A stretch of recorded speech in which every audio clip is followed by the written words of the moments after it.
I honestly believe that they found the right person. They're in the right place. They don't need to do any more. They found me. When your client is deserving of significant financial compensation, try Cases the Verdict. Strike fear in the hearts of the insurance companies, the hospitals. Your obligation as a malpractice lawyer is to be able to put the plaintiff on an equal footing in order to hold yourself out as a preeminent malpractice lawyer. Welcome to Personal Injury Mastermind. I'm your host, Chris Stryer, founder and CEO of Rankings.io, the preeminent personal injury marketing agency. Before we get started, if you like what you hear, head on over to Apple or Spotify and pound that 5-star review button. And if you don't like what you hear, tell me about it in a 1-star review. I got a big hug for all my haters too. Each week we talk to the best in the legal industry. Ready to dominate your market? Let's go. I've said it before and I'll say it again. The riches are in the niches. Patrick Salvi Sr. looked at personal injury and decided to narrow his focus. By limiting his practice to med mal, mass torts, and catastrophic injury, he's obtained more than 310 multi-million-dollar verdicts and settlements totaling over $2 billion. Mr. Salvi has practiced law for over 40 years and is at the helm of one of the most successful personal injury law firms in Illinois, Salvi, Schostok, and Pritchard Trial Lawyers. And he will be the first to tell you that to get results like this, it starts with quality cases and empathy for potential clients. Today, he offers insights from 4 decades in the business. He discusses the importance of overcoming fear in the courtroom, why going to trial is a better way to increase revenue, and how empathy will close more clients. Here's Patrick Salvi Sr., Managing Equity Partner at Salvi, Schostok, and Pritchard Trial Lawyers, on how he got his start. My dad was a lawyer, general practitioner way back in the day, and so I always admired his work, and I actually practiced with him for a couple of years out of law school, and that really was the genesis of my interest in the law, and it was just sort of the culture that I grew up in, and sort of was a natural fit for me. What a special time that you got to practice with your father. Can you tell me anything that just stands out, maybe a memory or a story about that time? Well, I practice with my sons, two of my 5 sons currently, and have since they came out of law school. And I have to say, candidly, my experience with my sons is a little bit better than with my dad. Not that it was bad, but we just had kind of a different idea as to where we wanted the direction of my particular practice to be. He was a general practitioner, kind of did everything: real estate, probate, divorce, criminal. I really enjoyed courtroom work and did criminal law initially just to get into court. The problem with criminal law is, by and large, although I admire criminal law practitioners, by and large, your clients are criminals, and more often than not, you lose. Now, it's still a very, very important, obviously, part of the practice and the system. But I had some personal injury victories, and so I needed to go off on my own and limit my practice to personal injury. It's what I had a passion for. And so I did that starting in the beginning of 1982. We work with many personal injury attorneys, and I've had many on the show. And on your website, you lead with, hey, we're a medical malpractice PI attorneys. Did you start out in general PI and then found a propensity for med mal? In the early 80s and 90s, the medical malpractice field really took off. And, back in the day, some of the personal injury practitioners thought that they didn't want to do malpractice work because they thought it would antagonize the medical professionals in their PI cases as treating doctors, et cetera. And, I think that was kind of a flawed approach. And so I actively solicited malpractice cases. Also, they were regarded as, and which they are, riskier, more expensive. But as all my medical malpractice colleagues know, if you are disciplined in your selection of cases and you learn how to prosecute and try a medical malpractice case, it is a very rewarding area of practice, both personally as well as professionally and financially.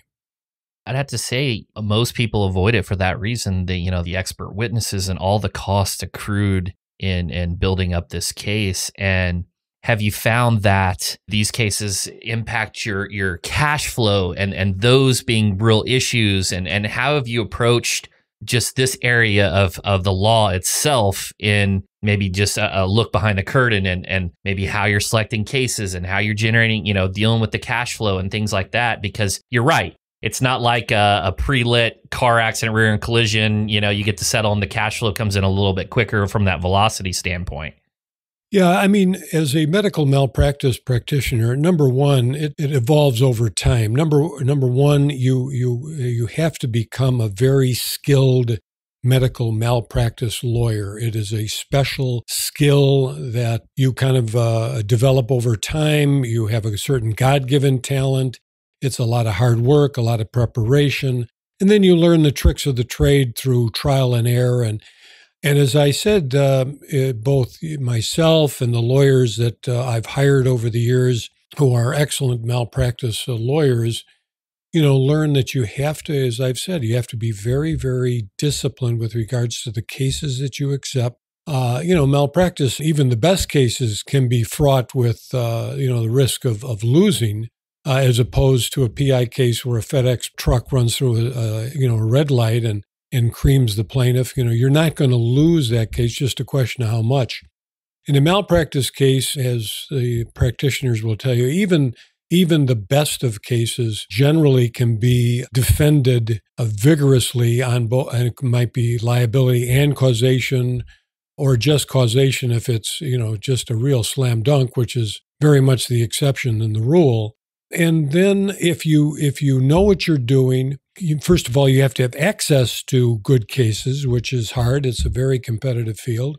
But if you've developed success, a reputation, you hustle for cases in the right way, and you're selective, and then you get the results, not just settlement, but you've got to try these cases to verdict also in order to strike fear in the hearts of the insurance companies, the hospitals, in order for them to pay you large settlements when your client's deserving of that. So if you do those things, and it's easier said than done, then you should be able then to manage the cash flow of the tremendous expense that the cases are. Can't be cheap in regards to them too. You don't spend money willy-nilly. But, you have to have excellent experts. You have to have great demonstrative evidence. You have to, spend what's necessary in order to win the case, because the other side they have unlimited resources generally. Your obligation as a malpractice lawyer is to be able to put the plaintiff on an equal footing to the hospital, the insurance companies, for the doctors, et cetera. I think that is an obligation that you have in order to hold yourself out as a preeminent malpractice lawyer. But malpractice represents maybe about a half of our practice. We do some mass tort, not like other firms where we have 19 lawyers and we're a little bit more old-fashioned with regards to a single plaintiff or plaintiff and spouse, if it's appropriate, type cases, but largely catastrophic injury or death. Your firm has obtained more than 300 multi-million-dollar verdicts and settlements totaling over $2 billion. So for the personal injury attorneys listening, if you're looking for co-counsel, you want to extend that maximum value, and you're talking to a real expert that really knows what he's talking about. And kind of want to shift to those talented lawyers. I heard you say it here. I heard you say it in videos I watched. A lot of times when I hear, we have good people, and it's kind of like, everyone kind of says that, but you have the proof, right? You have the results. What goes into finding, nurturing, and retaining these top lawyers?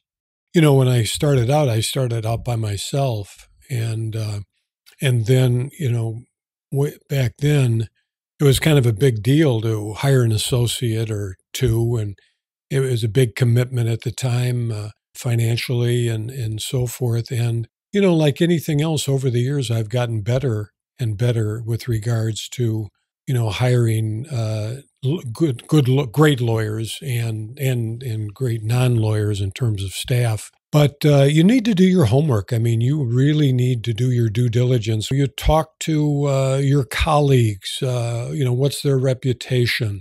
Talk to judges they've tried cases with. What are their strengths? Are there any, weaknesses? What's their track record? Get to know them well to make sure that you're going to personally connect with them. Because you want people that are not only, they know how to prosecute a case and know how to take a deposition, know how to even, prepare and try a case, but, they're team players. They're good people. They have integrity. They're well liked and respected in the legal community. There are many ways to measure the success of a firm. Mr. Salvi says that a key indicator is when you, the owner, no longer needs to be involved in every case. The lawyers are really churning out great results, settlements, and verdicts, and without much of, or maybe any of my involvement in a particular case. That's when you know that you've built a particularly successful firm. If you're of the attitude like it's not going to get done right unless I do it, that's not a good situation, because that's a micromanager. That's someone that can't delegate. That does not make for a successful firm. So I've seen so many extremely talented lawyers, but they just have an inability to delegate. They just feel if they don't do it, if it's not done exactly the way they want to do it, it's just not done right. And that's flawed thinking and business management, assuming that you are delegating to people that truly know what they're doing. And that requires you to, over the course of their careers, to help develop them and mentor them. And some lawyers, depending upon their talent and experience, need more hands-on care than others. Some need very little of none. And so, knock on wood, I'm very fortunate in they have a large group of lawyers that are just very, very talented in their own rights. And, sometimes I think they're better off if I'm not meddling, putting my 2 cents in. They're just outstanding. They're really, and I'm a little bit biased, but I think starting with my oldest son, he's the president of our Illinois Trial Lawyers Association currently, and just coming off a $363 million verdict. He's just been outstanding. And so's his brother, and so are his partners. So I think we have a great team, and I like to think we enjoy as good a reputation as anyone in the city and in the state. I want to kind of lean into this delegation and growth side of this conversation just a little bit. You've had multiple hats that you've had to wear, and you've shed, and your role has changed. And here I am wearing an Oakland A's hat, and I know you'd love for me to be wearing that Chicago White Sox hat. That's right. We'll forgive you, though. So your role now is managing equity partner. How has that evolved over time? You at the beginning, you were trying cases, you were wearing multiple hats, and what does your typical day look like where you're having the most impact today? Yeah, so I'm more involved with now. Still trying cases. I tried a case last January with my son Patrick, and it's unusual for me now to take a lot of depositions, to be involved in certain cases, in terms of my being primarily responsible for prosecuting it. It's more business development, mentoring lawyers, strategizing with regards to cases that are coming to mediation or being prepared for trial. I enjoy the business of law as well as, the practice of law. I enjoy strategizing about, getting new business, taking care of referring attorney relationships, the development of a business outside having to have lawyers refer us cases. I mean, God love them. I love all my referring lawyers, but you got to pay referring lawyers. Whereas, if you have the benefit of getting a case from a non-lawyer source, it's much more profitable. I'm involved in all those things, and still very active though in trial lawyer organization, both at the local and in the national, in order to preserve our practice. A lot of fundraising, et cetera. I'm very active with regards to the Notre Dame Law School. I serve as the chairman of our Law School Advisory Council or board. That's very important endeavor that I have, and I have had that for quite some time.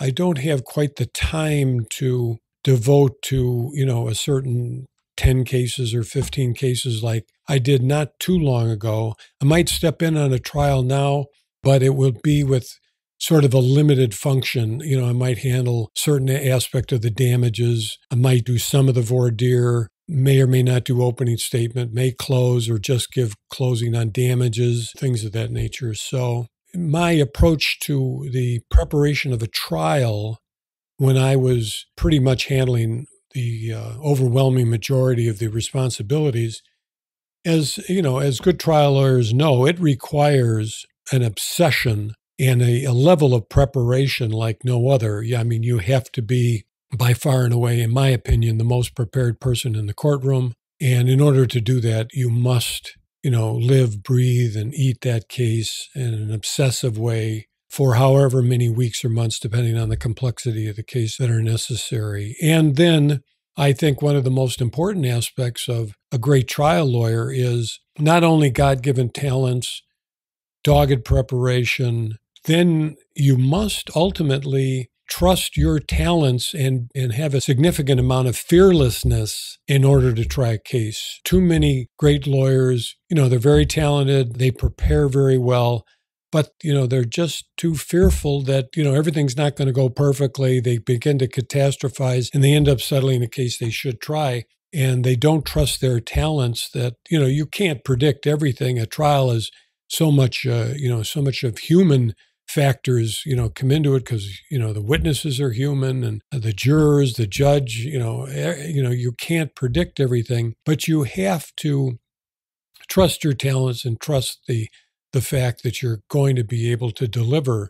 That allows you to turn down that large offer knowing that you're going to be able to deliver a better result. So much here. And the trial work, it's a zero-sums game. There's a winner and a loser. And did you develop this competitive side, this mental fortitude? Were you born with it? Were you always competitive? What I found in interviewing individuals, a lot of times they have a background in sports, so they're really interested in sports, as opposed to maybe the pre-lit. They don't have the same competitive side. Sometimes they do, but it seems like trial attorneys are a different breed because you're right. There is only a winner or a loser. Yeah, absolutely. I think that going back to your question about the selection of lawyers, the competitive nature of the lawyer is so important. And yes, I'm very, very competitive, like just about every good trial lawyer, certainly great trial lawyer. And what does that mean, competitive? Someone that's very, very competitive, what are they going to do? They're going to do everything necessary to make sure they win. Everything, whether it's, working 16, 18 hours a day for how many weeks and months it is to get ready. They're going to do what's necessary to win. They just can't stand the thought of losing. And yes, I'm very, very competitive. I think someone that's in sports, that's a very key element. Generally, people that are successful in sports have that competitive nature. I have that competitive nature. In terms of sports, I lack the talent. Although I love sports and love playing sports, I was Mr. Competitive, so that's a very key component to a great trial lawyer, no doubt. Trial is a zero-sum game. Everything is on the line.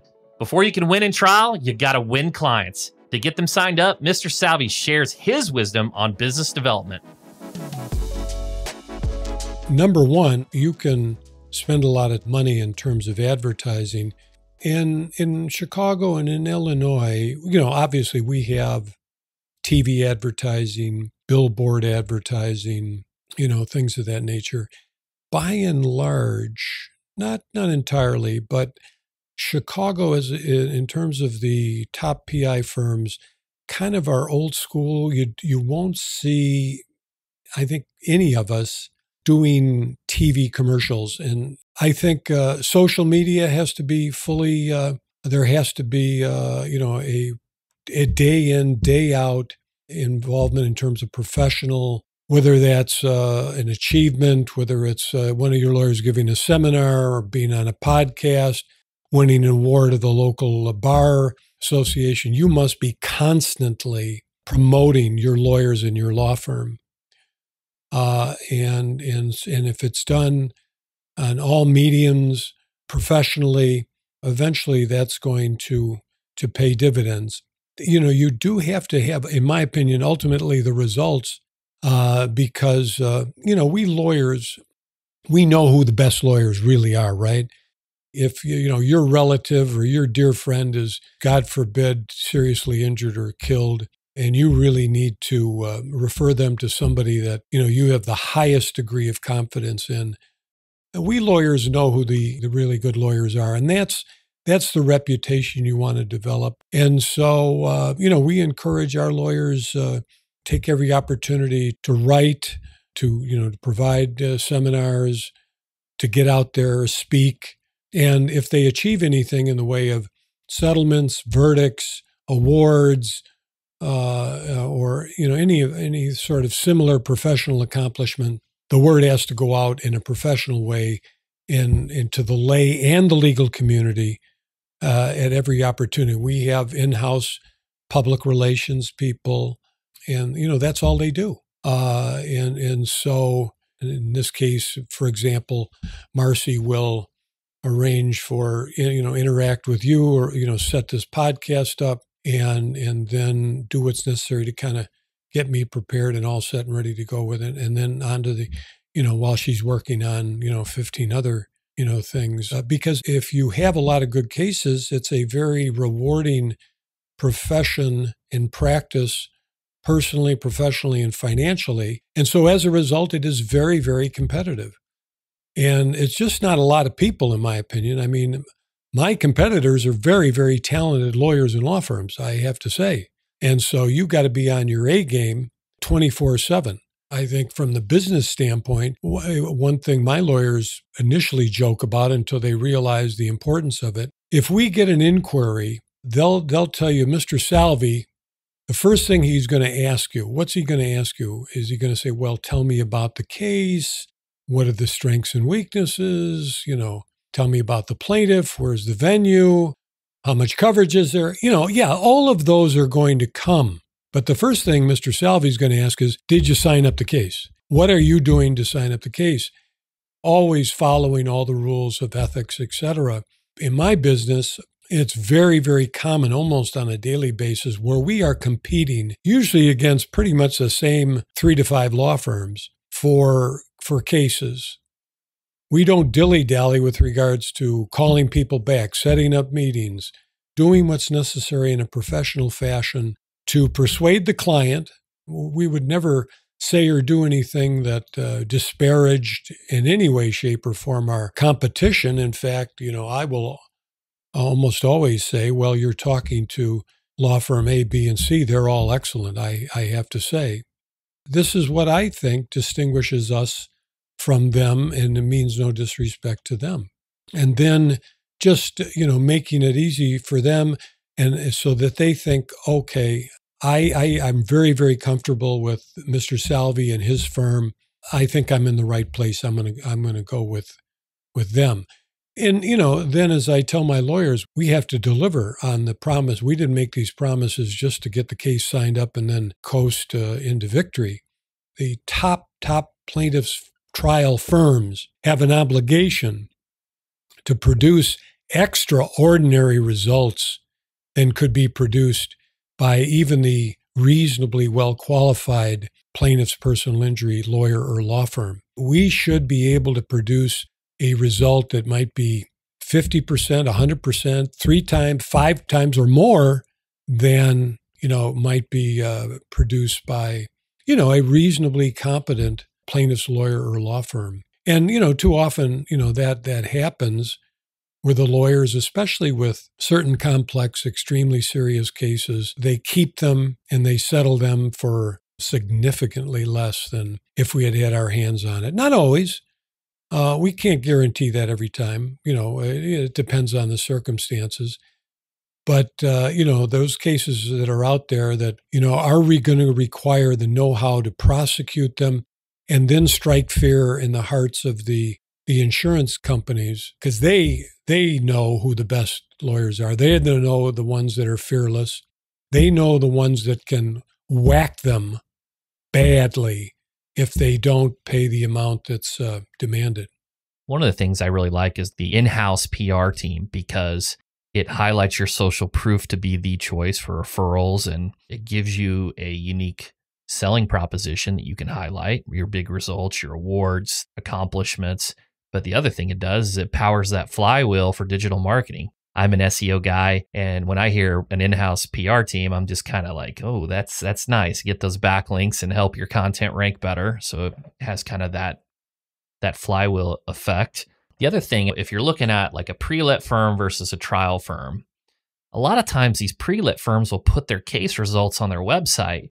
And I think it's a huge mistake. If I'm a consumer and I go, and I'm going to make a choice on who I'm going to hire, and I go see your results, and I go, let me go check out another firm, and I see, oh, well, they don't have very good results. Why would the pre-lit firm ever highlight those? Why wouldn't they talk about maybe the volume or the number of cases they've done to show their social proof?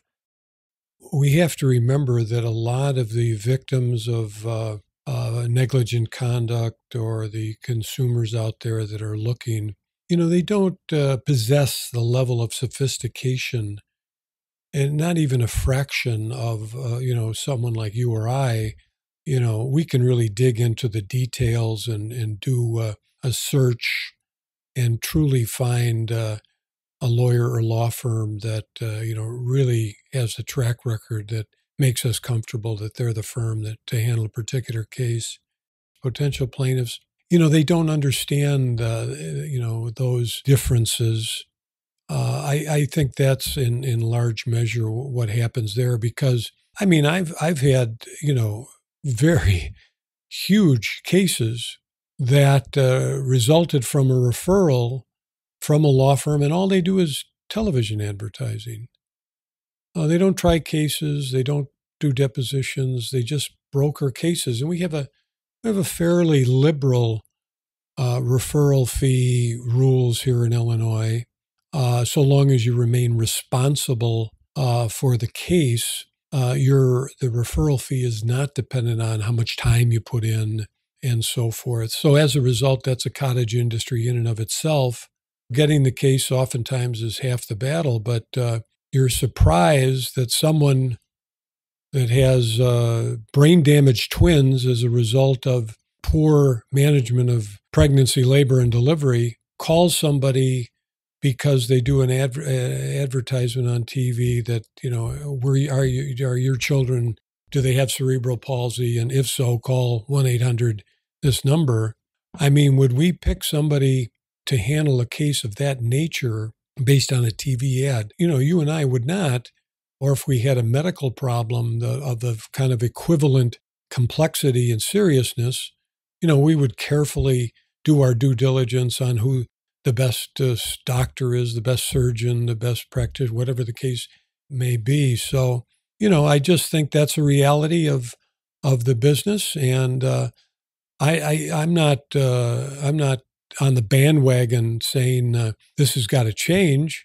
It's it is what it is, and we gladly handle cases from law firms that just advertise for them, or they do nothing more than make a phone call to us, and we don't quarrel with them. We don't whine about it.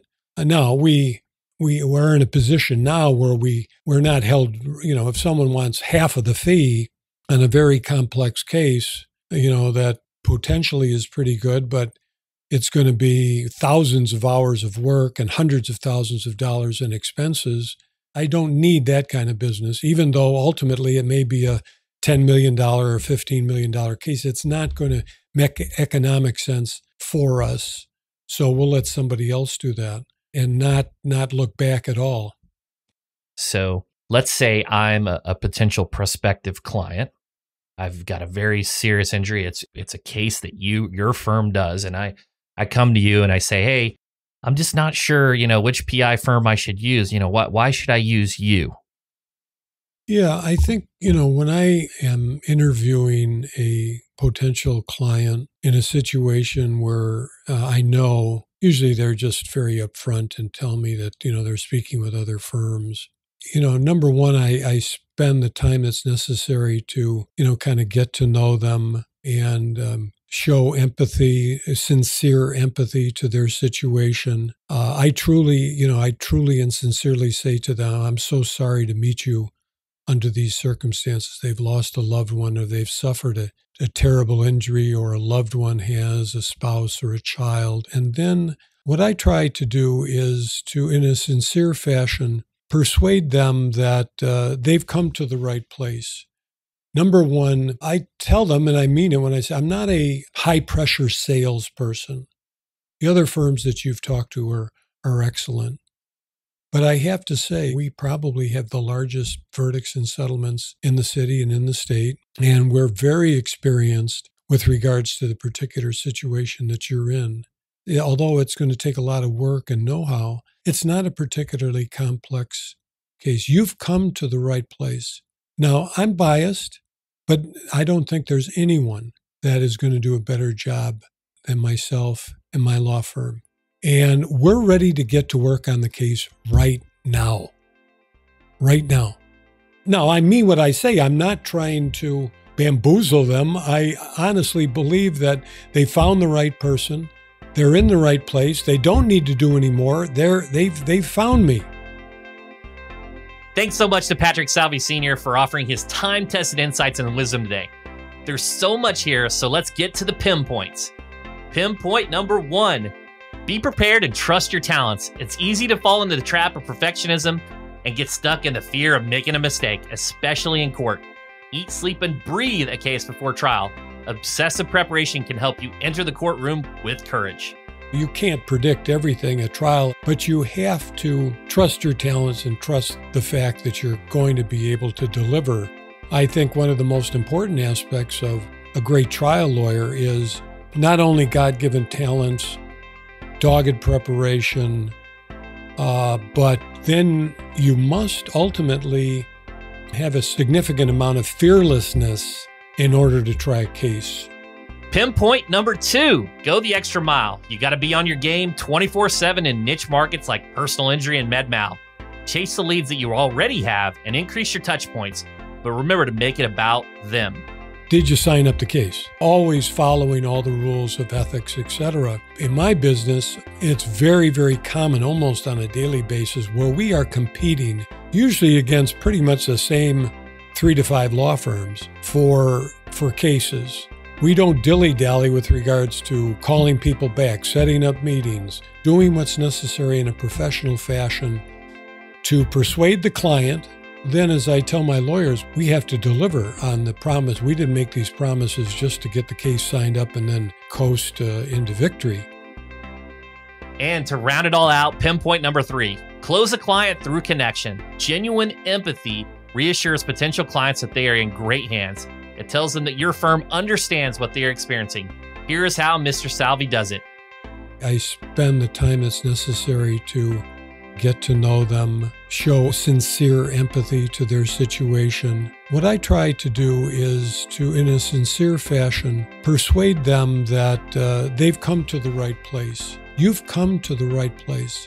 Now, I'm biased, but I don't think there's anyone that is going to do a better job than myself and my law firm. I'm Chris Stryer. Thanks for listening to Personal Injury Mastermind. Each week, we bring insights from the best in the business. To get in touch with Mr. Salvi, head on over to salvilaw.com. That's SALVILAW.com. He's more than happy to bounce ideas and answer questions on similar cases. You can find that link in the show notes. While you're there, do me a solid, leave a 5-star review on Apple or Spotify. I'll be forever grateful. If this is your first episode, or if you've been here since episode 1, thanks for hanging out. Catch you next time. I'm out.